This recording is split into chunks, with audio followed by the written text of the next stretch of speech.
देखिए, सीबीआई ने एक हेल्प बोट, जैसे हम चैट बोट बोलते हैं, तो ये केवल चैटिंग बोट नहीं है, ये हेल्प बोट है और सिटीजन्स यहां जाकर के एक्सेस कर सकते हैं।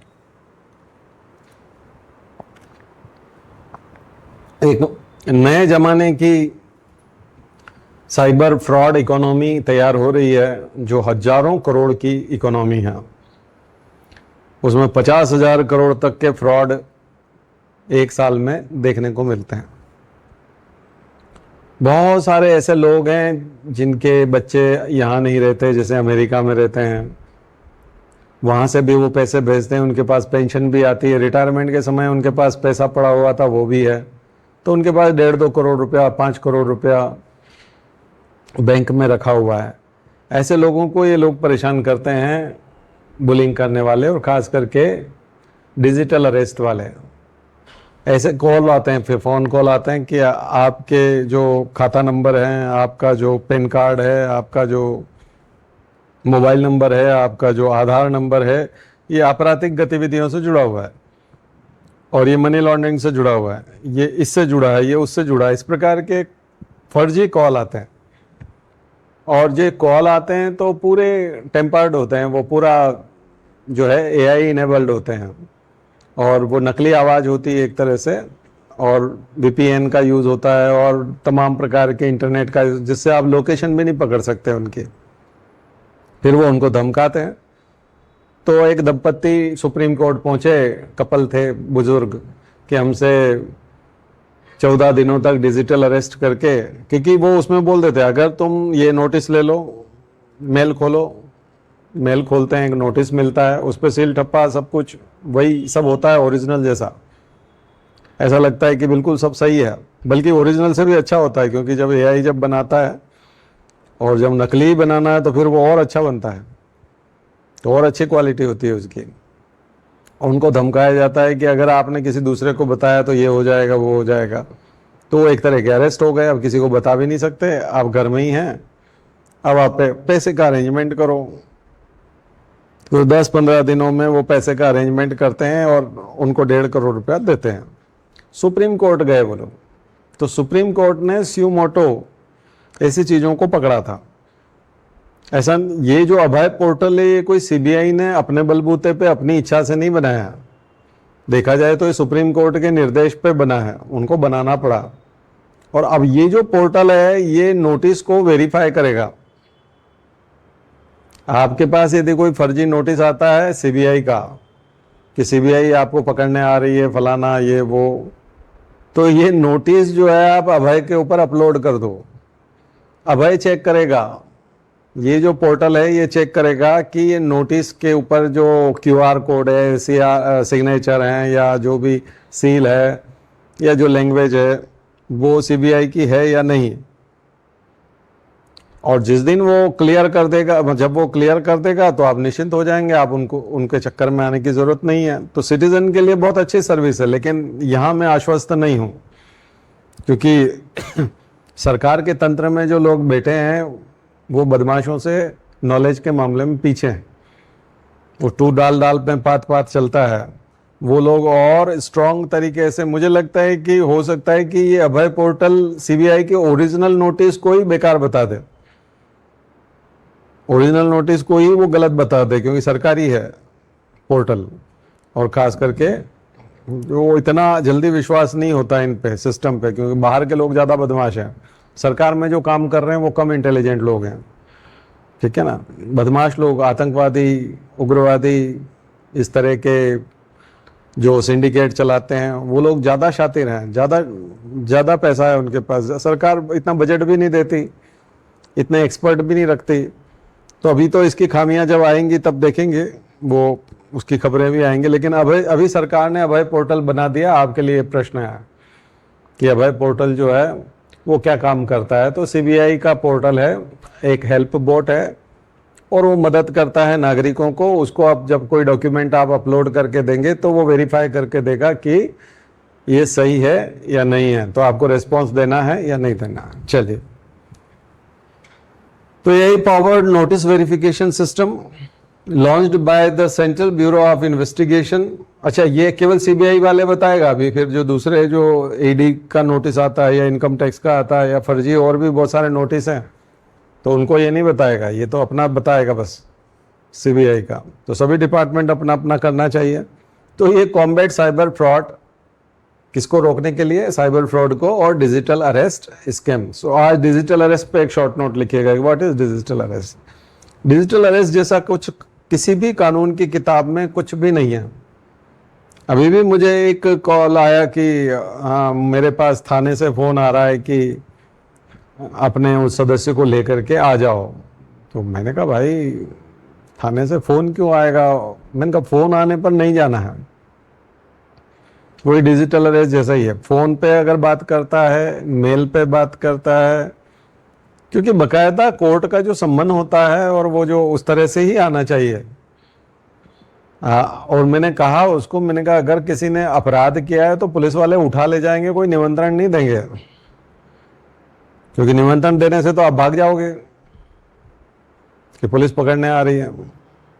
तो वो तो आपके ऊपर एम्बुश लगाएंगे। अगर आप पावरफुल हो और आप गोली वोली भी चला सकते हो तो बकायदा आपका घर का घेराव होगा और फिर आपको गिरफ्तार किया जाएगा, क्योंकि आपने गलत काम किया है।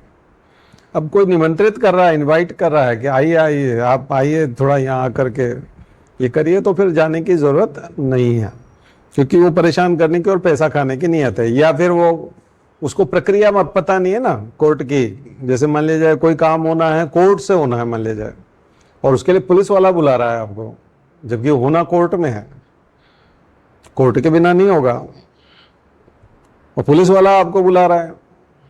मेरी बाइक जब गुम गई थी, गुम तो क्या गई थी, चोरी हो गई थी, बहुत पहले की बात है। तब वो जब मिल गई उसको, पुलिस वाले को, तो वो घर पे आया कि अगर मैं आपकी बाइक दिला दूं आपको तो आप मुझे क्या दोगे? मैंने कहा बाइक दिला दूं मतलब तुम 2 साल बाद तो कोई बाइक दिलाने की बात कर रहा है, इसका मतलब वो मिल गई है, इसीलिए तो तुम आए हो, नहीं तो 2 साल तक तो कोई आया नहीं। मिल गई क्या? बोले हाँ मिल तो गई है।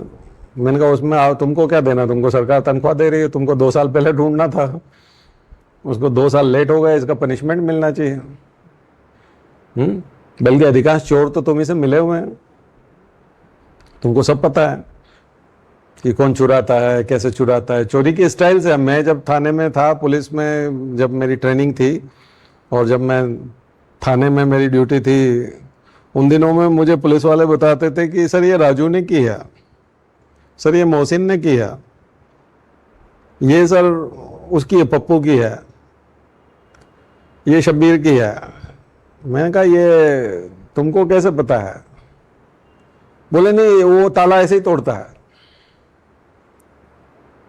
वो मैंने कहा इसने तो पूरा हाँ, बोले वो पूरा दरवाजा ही तोड़ता है, वो ताला नहीं तोड़ता है, तो पूरा दरवाजा तोड़ता है। मैंने कहा ये, बोले ये खिड़की से वो आता है। सब पता है उनको। अगर आप अपनी चोरी का वर्णन बताओगे तो उनको पता है कि किसने चोरी की है, ठीक है, सब पता है, और वो कहाँ रहता है ये भी पता है। और अधिकांश पुलिस वालों के, जो मैंने बताया था आपको कि पुलिस वाले ऐसे तो कुछ नहीं खोज पाते, लेकिन उनके बॉस का, टीआई का अगर कुत्ता भी घूम गया तो वो ढूंढ लिया उन्होंने 1 घंटे में, डॉगी ढूंढ लाए वो, ठीक है। वो जिसका ढूंढना है वो ढूंढ सकते हैं, जिसका नहीं ढूंढना है वो नहीं ढूंढेंगे। ढूंढना क्या है उनको पता है, हिस्सा है उसमें। बस वो आपसे ये जानना चाहते हैं कि उसमें बैग में कितने रुपए थे। 40,000 रुपए थे तो उनको लेना कितने, इसमें इंटरेस्टेड होते हैं। वो आपकी रिपोर्ट भी इसलिए लिख रहे होते हैं, आपकी शिकायत इसलिए दर्ज कर रहे होते हैं, आपसे पूछताछ इसलिए कर रहे होते हैं क्योंकि उनको इंटरेस्ट है कि आखिर वो जो पप्पू ले गया है वो मुझे कितना देगा। वो जानना चाहते हैं, क्रॉस चेक करना चाहते हैं। अब उसमें मान लिया 10,000 रुपए थे और आपने 50,000 बता दिए तो पप्पू की बहुत जबरदस्त धुनाई हो जानी है, क्योंकि वो 10 बताएगा, आप 50 बता रहे हो, ठीक है। तो ये है। तो खैर, तो इसलिए सीबीआई का अपना सॉफ्टवेयर है, वो अपना अपना देखेंगे, सब लोग अपना अपना देखो, सीबीआई नहीं देखेगी। तो ये डिटेक्ट करेगी suspicious documents, provides instant assistance available through CBI official website. तो ये वहां मिलेगा आपको अभय, ठीक है। तो यहाँ आप अपलोड करेंगे, उसके बाद यहाँ स्टार्ट वेरिफिकेशन करेंगे तो चैटबॉट वेरिफिकेशन करके देगा। कारण क्या है, बनाया क्यों है? इसलिए बनाया है क्योंकि साइबर थ्रेट्स बढ़ गए हैं, फेक सीबीआई पुलिस नोटिसेस बहुत बढ़ गए हैं, एआई जनरेटेड स्कैम्स बहुत हो गए हैं, डीप फेक्स एंड इम्पर्सोनेशन बिल्कुल उसके जैसा ही बना के रख देते हैं, ऑनलाइन फाइनेंशियल फ्रॉड्स। और प्रॉब्लम ये है कि citizen find it difficult to distinguish real notices from fake ones. तो सरकार को ये बहुत पहले करना चाहिए था कि ये नोटिस वाकई में, क्योंकि लोग गड़बड़ भी तो करते हैं, ऐसा थोड़ी कि सिटीजन सारे ही अच्छे हैं, तभी तो वो डरते हैं। नहीं तो एकदम से 2 करोड़ रुपए भी देने की क्या जरूरत है? मान लीजिए आपने ईमानदारी से 2 करोड़ रुपया या 5 करोड़ जमा करके रखा है और ईमानदारी वाला है, तो आप किसी के भी धमकाने से क्यों डरेंगे? कोई भी धमकाए, चाहे कि ये हो जाएगा तुम्हारा, हो जाएगा, अरे हाँ हो जाए भाई, ले जाओ तुम। मेरी पत्नी प्रोफेसर थी, रिटायर हुई, उसको 1 करोड़ रुपया मिला। मैं चीफ इंजीनियर था, मैं रिटायर हुआ, मुझे 1.5 करोड़ मिला। मेरा बच्चा अमेरिका से इतने रुपए भेजता है, सब कुछ रिकॉर्ड पे, सबका टैक्स दिया हुआ है। अब तुमको किस बात का देते हैं? जिसको जो कार्रवाई करना है कर ले। बैंक का ब्याज इतना होता है, मकान का किराया इतना आता है, बोलो जो करना है कर लो। क्या कर लोगे? कुछ नहीं होगा, फिर नहीं होगा। दिक्कत ये है कि आपने कहीं ना कहीं कुछ गड़बड़ कर रखी है, आप करप्शन में लिप्त थे पहले, तो सिटीजन्स भी सारे दूध के दूल्हे नहीं ना, तो इसलिए वो नोटिस से डरते हैं। इसलिए अब उनकी सुविधा करने की, वाकई में नोटिस जो आया है इसमें हमको डरना है कि नहीं डरना है, ये उसके लिए है। वाकई में डरना है तो इसका मतलब सीबीआई ने नोटिस दिया है तो वाकई में डरना है, क्योंकि गड़बड़ तो है। मनी लॉन्ड्रिंग वाली बात तो फिर और अलग है। ठीक है, चलिए। तो डिजिटल अरेस्ट का एग्जांपल, फेक लीगल नोटिस आता है, विक्टिम एक्यूज्ड ऑफ क्राइम, और कंटिन्यूस सर्विलांस वीडियो कॉल्स होते हैं, और मनी एक्सटॉर्शन किया जाता है डरा करके। तो डिजिटल अरेस्ट, ये सबसे बड़ी बात है, नोट कर लीजिएगा, digital arrest has no legal validity in India, क्योंकि भारत के किसी भी कानून की किताब में डिजिटल अरेस्ट वर्ड है ही नहीं। तो इसलिए कोई आपको डिजिटल अरेस्ट करने की कोशिश करता है, फोन पे धमकाता है, वीडियो कॉलिंग करता है, व्हाट्सएप कॉल करता है।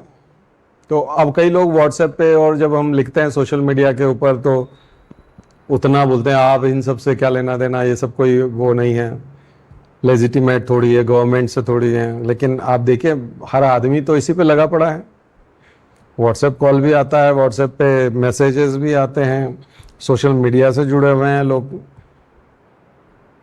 तो अब चाहे वो गवर्नमेंट उसको मान्यता दे चाहे ना दे, यहाँ तक कि कलेक्टर भी उसी पे अपनी योजनाएं बता रहा है कि आज मैं इसका, प्रधानमंत्री उसी पे बता रहे हैं।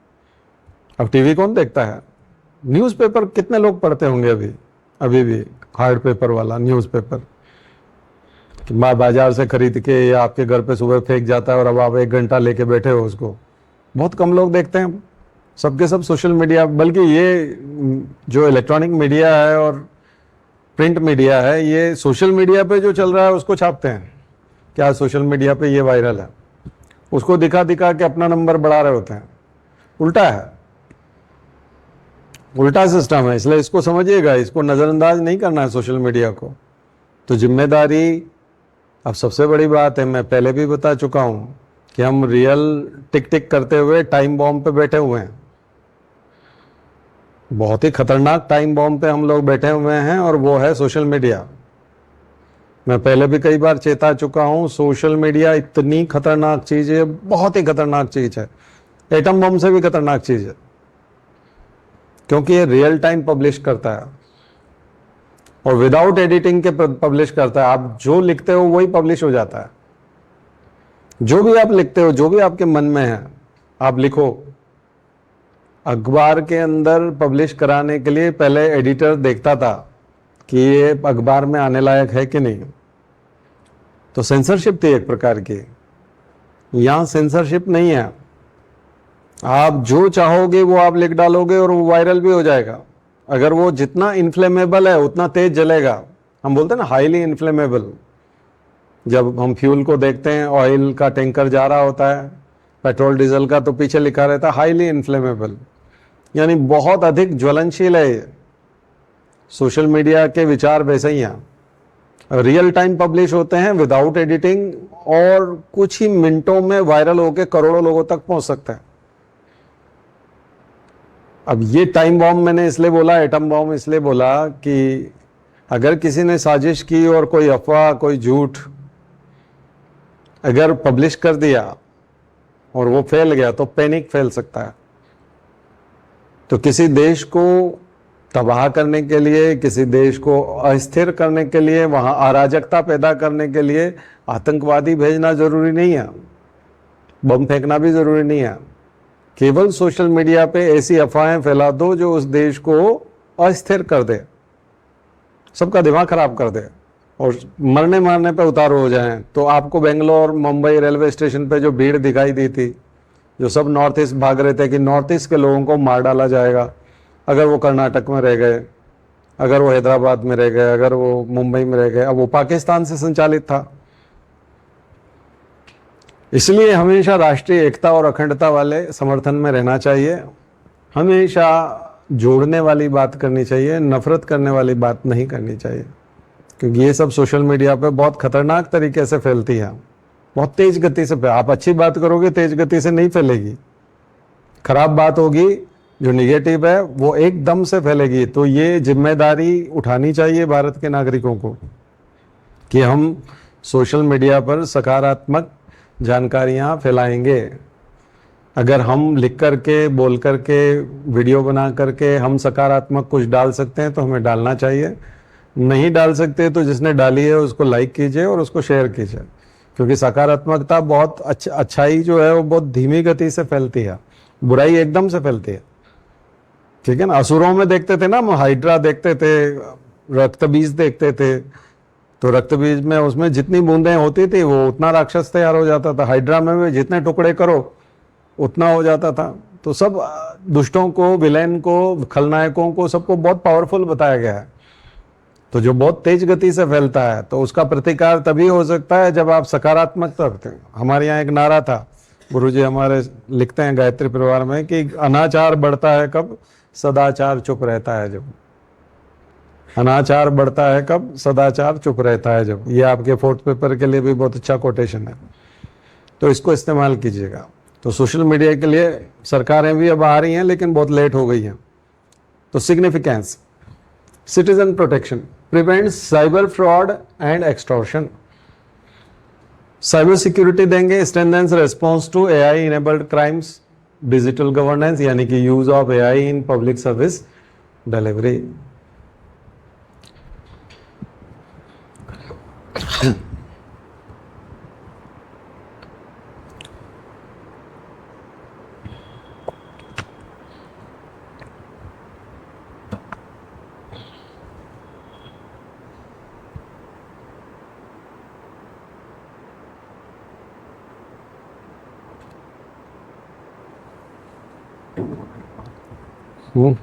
See?